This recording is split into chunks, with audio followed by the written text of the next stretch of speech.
Welcome to Chillin' 101. We hope this video helps. You start by making sure your watch is active and connected.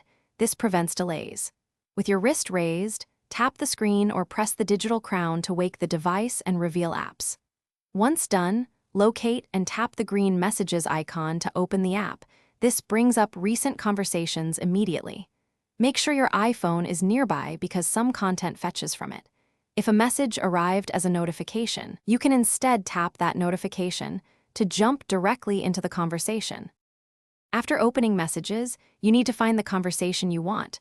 Rotate the digital crown or swipe up and down to scroll through threads quickly. Tap a thread to enter it, and then scroll inside the conversation to read messages in order. If a message contains an image or long text, tap it to expand and use the crown to view the full content.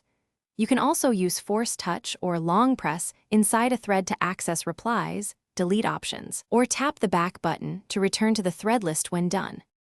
To respond, tap reply and choose dictation, scribble emoji, or a preset.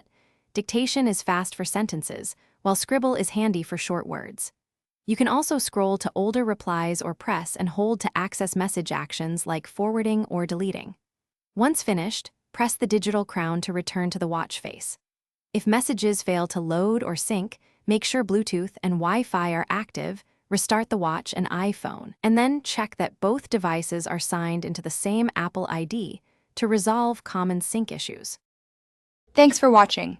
Consider subscribing if we helped you.